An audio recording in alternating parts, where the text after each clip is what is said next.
Hi, Andy. Hi, Victoria. Today, we are going to speak with someone whose beard is longer than yours. I just want to encourage listeners who might want to peek at the video. Seth Viddal, he is an innovator, actually, in the funeral space. I think many people don't realize that there are options for how bodies are disposed of, some that are much more ecological and natural than conventional ones. And I'm looking forward to learning more about that. And in integrative medicine, we're always focused on the most natural and least invasive. And so I think this is a topic that deserves to be spoken about on an integrative medicine podcast. Well, let's get him on. Seth Viddal is an entrepreneur, environmentalist, and an industry disruptor whose passion for holistic funeral practices has reshaped how we approach end-of-life care. He is the CEO of The Natural Funeral and the developer of Reverent Body Care, a death care process that engages families. He recently launched the inaugural Body Composting Conference in March of 2023. Welcome, Seth. Thank you, Victoria. It's great to be here. Well, we're delighted to have you. We're going to be speaking about maybe a less familiar topic, which is green burials. So can you explain to our listeners what green burials are and also how you became interested? Sure. A green burial is the most simple way to return our bodies to the cycle of life from which we all arose. It is a burial that generally takes place in a grave that's more shallow than a conventional 6-foot depth, so that the plants and grasses in our topsoil can actually reach the nutrients that are in our bodies underground.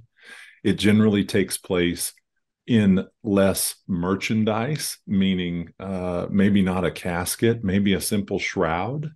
And in all cases, the body is unembalmed, so it's not chemically preserved, meaning that it can decompose at nature's time frame. And I became involved after being a funeral consumer and really not finding what was a meaningful experience at the unexpected deaths of my mother and father and younger brother.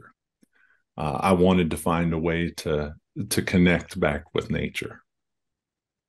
I think most people have no idea of how the conventional funeral industry has controlled burial practices. Do you want to comment on that? I'd love to. About the time of the Civil War, when young soldiers were dying maybe several days horseback ride from their hometown, the practice of embalming began. And it was originally cabinet makers turned casket makers who would go out onto a battlefield and use chemical preservatives, generally formaldehyde-based preservatives, in order that the bodies would survive a several-day horseback ride back to the town so that families could even see their young people again and then bury them.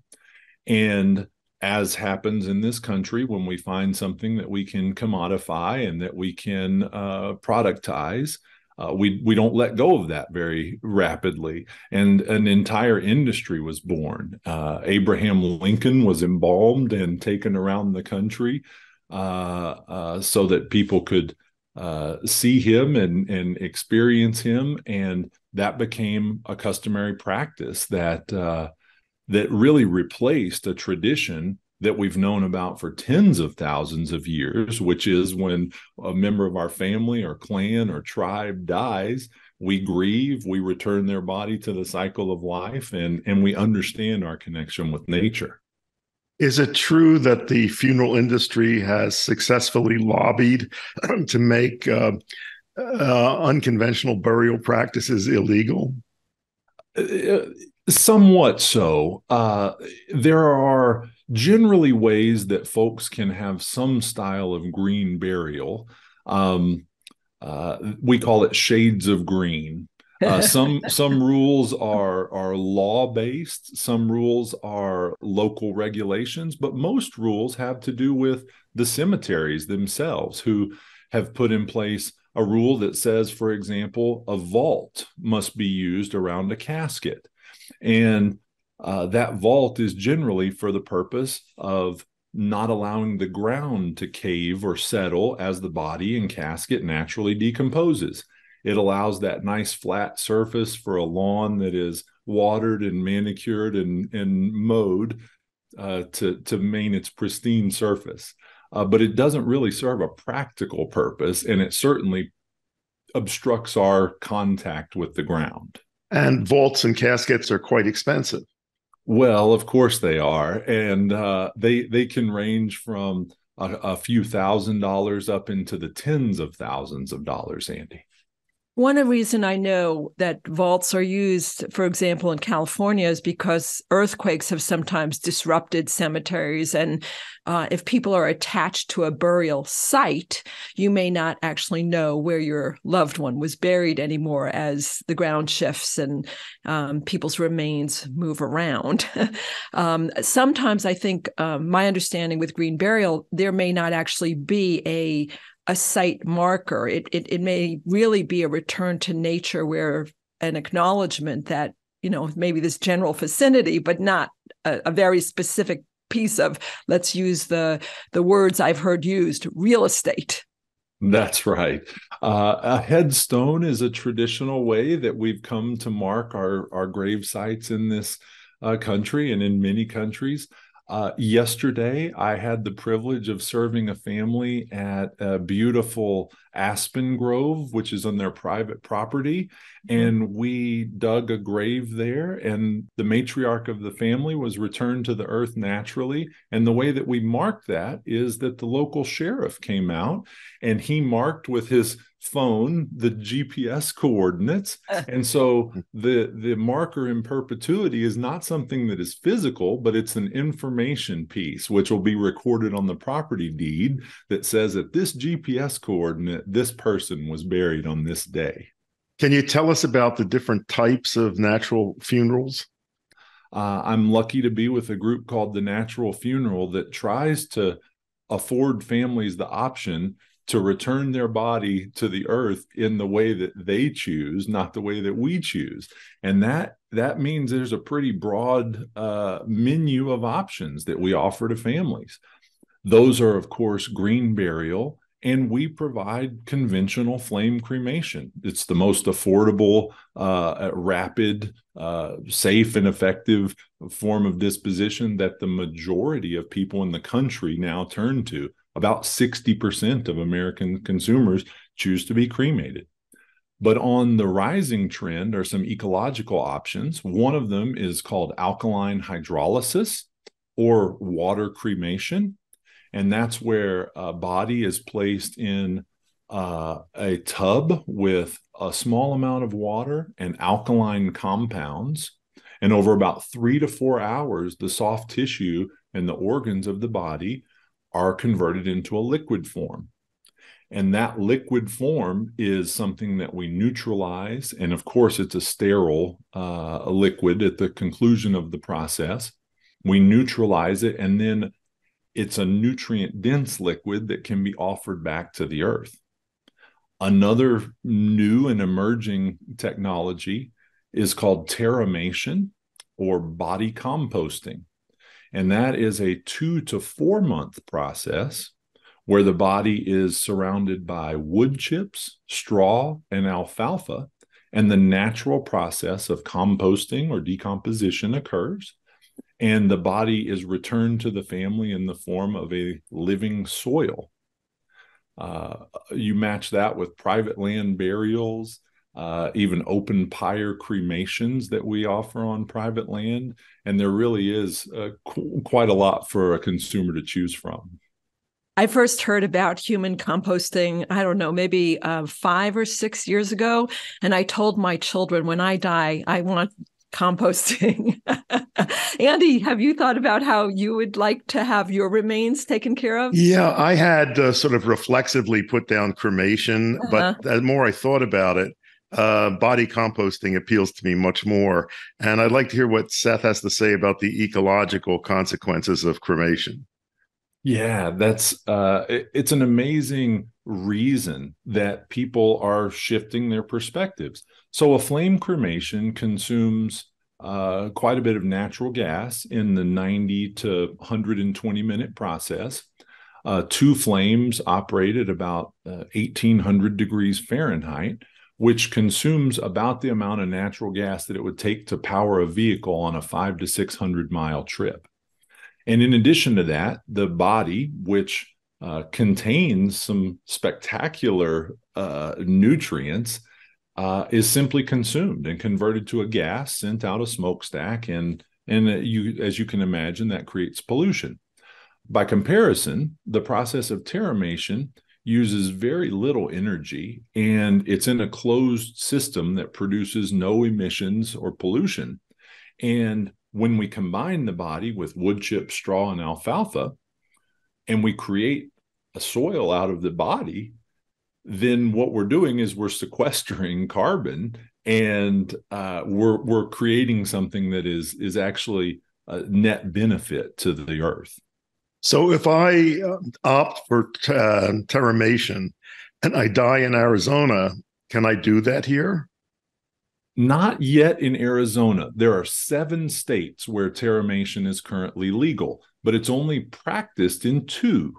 There are 3 operators in Washington state, and then the natural funeral we operate here in Colorado. But we hope that that's going to grow. And in fact, we want to be a part of the change that begins to make this more accessible to people in greater locations. Well, in other locations, can you ship the body to a place where that can be done? You can, and arguably that negates some of the good from your environmental intentions when you put the body on a plane. But if you consider that plane was probably already going to make that journey, and I can share with you, we do this as a matter of routine. About 15 to 20% of our clients come to us from other states because they long for a way to be returned to the earth in a meaningful way. And this just resonates with them in a way that their options in their local communities don't yet. So I understand that terramation is not broadly available, but what about the green burial? One of my friends just had the loss of her husband in New York, and they did a green burial, and they found a place that was alongside a park. And one of the things she spoke to was the pacing, the slower pacing, the kind of gentle nature of the whole experience. And I just have a little bit of a visceral reaction of cremation being a kind of violent process, whereas I react very differently to the idea of a green burial. Yeah. Let me describe a little bit of this scenario that I was telling you about. I participated in a green burial yesterday. And in that process, I got to be with 5 of the other family members who helped me to carry a woven seagrass casket that they had decorated, and that they put mementos inside of the casket. And together, the 6 of us very slowly marched after we synchronized our breath to the side of the grave. Yeah. And then we used a natural rope to slide the casket over some natural boards that covered the grave. And then we synchronized our breath again. And on each inhale, we steadied ourselves and paused. And then on each exhale, we lowered in unison 1 hand length. Then we inhaled again, steadied ourselves, and then on an exhale, lowered 1 hand length. And that tactile, that participatory action is so meaningful to families. And I can watch it on their expressions as we're lowering their loved one's body. And I can even feel it, Victoria, through the rope, how meaningful it is when we're connected in that way. Yeah. Victoria, what is your visceral reaction to alkaline hydrolysis? It also sounds a bit violent. I have to say, I like the wood chip and alfalfa. And I mean, I know that this is all emotional reactivity, and some of it comes from having read a book many years ago called Stiff by Mary Roach. And in Stiff, Mary Roach describes the decomposition of the body in various circumstances. I have images in my brain I would rather not have. So I think that, again, the wood chip and alfalfa, I also have had the experience of having that kind of experience alive, because in California there are places you can go and it's a form of sauna where you go and you're buried in whipped wood chips up to your neck, and you stay for an hour or two, and it feels almost somewhat familiar. How wonderful. What a great experience. I haven't ever had an experience where I've been personally buried, but I have been able to put my hands into the fresh soil, which is nearing the conclusion of the process, and you feel the warmth of the biological activity that's occurring in the process of decomposition. And you get the dirt under your fingernails, and you really genuinely feel your connection with all living things. Now, people get anxious about certain things. So I would love to hear your response. One of the things people get anxious about is, if you're burying someone in a shallow grave, could someone be unburied? Like I live in Arizona, we have coyotes and bobcat, they perhaps could catch my scent, and unbury me. This idea of an animal walking around, with a body part. How do you address these kinds of concerns? Sure. Well, for one thing, we just follow proper techniques, which suggest that we would want to bury a body at least 3 feet deep. And it's for that exact reason, Victoria. It's not something that we would discuss a lot with the family as we're describing the green burial, but for good reason, we bury the body at 3 feet deep. And then oftentimes, if there is suspected that there would be animal activity, we might cover the grave with rocks, even if that's just temporarily while the initial decomposition occurs. And I would suggest that just looking in on the grave from time to time, periodically, especially in those first few weeks, would allow us to know if there was any sort of animal or people activity that was disruptive. And I'm really glad to report that it's not something I've ever encountered. And in the several years I've been doing this, having done a few hundred green burials, it's not something that's ever occurred. What about cemeteries? They take up a lot of real estate. And as more and more people die, what are we going to do? Are you going to run out of space for burials? Well, one school of thought is that we might in major urban centers. But if you look at the Midwest and some of the less densely populated parts of the country, the odds are really not that we're going to run out of space as much as we just don't feel connected with the way that we used to in a certain geography. For example, in the several generations before me in my family, all lived and died in the same hometown.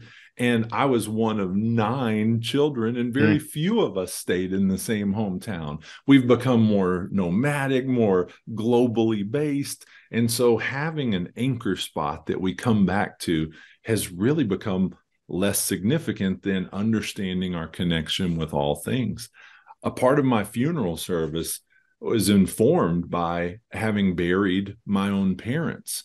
And I was adopted when I was 10 years old by a Mescalero Apache man who became my father and connected me with nature in a really beautiful way. And in about a 3-year time span, we buried my father, my younger brother, and my mother. And we put them all in the same baby blue casket with the same crepe paper and the same embalming and the same burial. And they were radically different people, beautifully different people. But when we went to the funeral home, we were offered a menu and we just picked what was easy. And people are not wanting that choice anymore. They're wanting something that connects with their values. Andy, I want to ask you whether you think that the growing interest in green burial is consistent with people's growing concern about environmental issues, pollutants, maybe even changing attitudes towards death in our country. I hope so. I don't know how much is driven by ecological concerns, but I think the conversations around death and dying are very healthy in our society. We're teaching some of that in our fellowship curriculum. And I think that this should be part of it also, to make people aware of the options that are out there. When I was in medical school, my father's mother died, and I remember going to a funeral home and had to look at the selection of caskets. Mm-hmm. And it was a horrifying experience. I remember this salesman who was like a car salesman. Mm-hmm. And he showed me a model of a casket that the upper half lid on the inside had a full-size photograph. And there were choices. This was called the sportsman model. Mm-hmm. One was a golf fairway. One was a sailboat. And when you closed the lid, a light went on to illuminate the photograph. I mean, wow. That's pretty awful. Wow. And it was very expensive.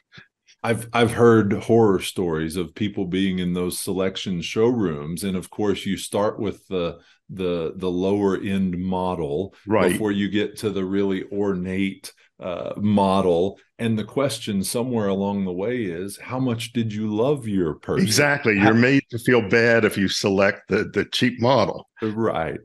I want to share about something that we're able to connect with families well before we're even having the conversation about how their body is going to be returned to the earth.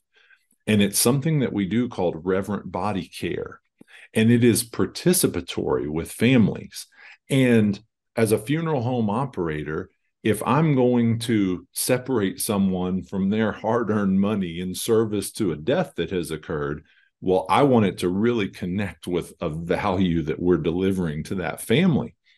And what I've found is that inviting families to participate in the care of their loved ones, meaning actually combing the hair of their mother, or washing the feet of their father or spouse, provides a service to that family. And it's that tactile, visceral connection that you don't get if you outsource that to someone else.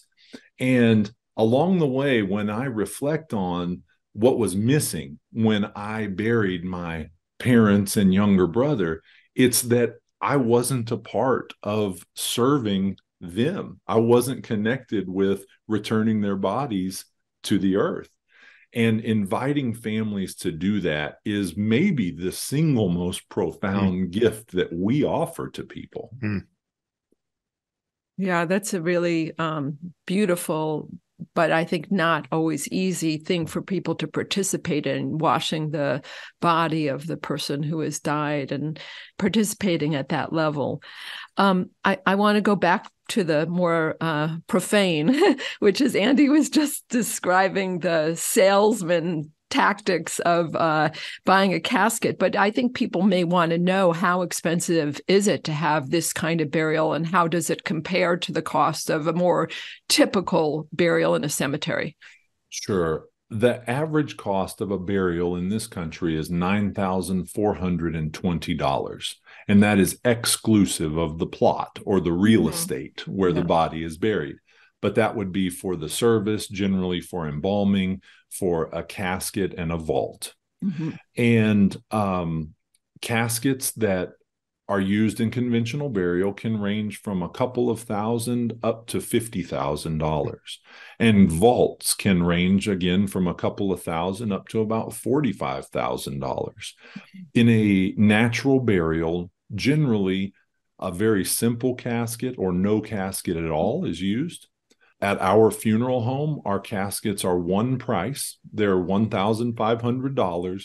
They're made about 20 miles from our funeral home, and they're made out of beetle kill pine, which is a standing pine wood in forests, which needs to be harvested to prevent fires from ravaging the forest. So there are ways to do this without over commodifying the task at hand, but as you can see with those prices, sometimes in the tens of thousands of dollars, things can get very expensive very quickly. Yeah. And can you also share the cost of a cremation in the United States? Yes. The average cost of a cremation is around $6,000 with a funeral service and a visitation of some sort. And then generally a very simple casket, although sometimes people do spend quite a bit on a casket only to cremate it. And while we're here, I'll touch on the cost for alkaline hydrolysis, okay, which is $3,900 at our funeral home, and terramation, which is $7,900 at our funeral home. Mm-hmm. One of the services that I understand that you provide, you call a death midwife. I'm wondering if that's the same as a death doula, or what is the role of the death midwife? It is the same. A death midwife or a death doula could be used interchangeably. I hope I'm not stepping on anyone's sensibilities who might define those differently. But their job is really a holistic care of a person on the last leg of their journey while their soul and spirit is connected to their body. And they generally tackle tasks like forgiveness and spiritual reconciliation, often trauma that a person is dealing with, so that they can have what might be considered a good death, having resolved some issues of mind, body, and spirit that are not yet harmonized. A beautiful death midwife will generally look at a whole person and even into the family characteristics and help bridge conversations and really bring closure and peace to areas that might be unresolved. How often do you run into problems of family members disagreeing over the method of disposal of the body? Well, as often as there are families, we can run into that, but generally families are able to work through this. And in every state, there is a right to control the disposition, which has a hierarchy. And so there actually is a chain of command, if you will, in that decision-making process that we can resort to as a matter of last resort. But ordinarily, families are able to find something that is meaningful, that connects with all the members. And occasionally, you're right, we do need to default to something that one person who's holding out, perhaps a traditionalist, that can't quite see to honor even the wishes of the person who has died. They might undermine a family plan. Is there something that you'd say, wow, this is the one important thing they did not bring up? Well, I simply love talking about reverent body care. And I say that because it's the missing piece in the death care that was available to me when I was a consumer. And there's something that's really special about inviting a family to come alongside us in a very safe container where experience is not required, where we are anchoring into our tens of thousands of years of human to human care and knowing what to do when one of our loved ones has fallen. It's radically different to be offered a comb and a bowl of warm water with some essential oils in the water and invited to comb your loved one's hair than a funeral director asking for a picture of a parent so that they know what side to part their hair on, or asking for a picture of a loved one and saying, did your dad wear their glasses only when they were reading, or did they wear them all the time? When you're placing the glasses on your father's face, there is something that is profoundly available to you in understanding your place in the cycle of life and your connectedness with all living and breathing things that is simply unavailable when you're not offered that opportunity. How can people find out more about natural funerals and the options that are there? Thank you. Our website, thenaturalfuneral.com, is a great resource for that. There are organizations in almost every state, which are funeral consumers alliances. And if you're looking to advocate for change or to bring these new technologies to your area, connect with a local funeral consumers alliance. And then lastly, I would say the National Home Funeral Alliance, which advocates for families to participate in the care of their loved ones. Thanks. Well, thank you. Thank you so much for sharing your expertise and your wisdom about this. I think very important, but maybe not widely discussed topic. So we appreciate you being a guest on Body of Wonder, and we appreciate the work you're doing. Thank you. Thanks, Victoria. Thanks, Andy.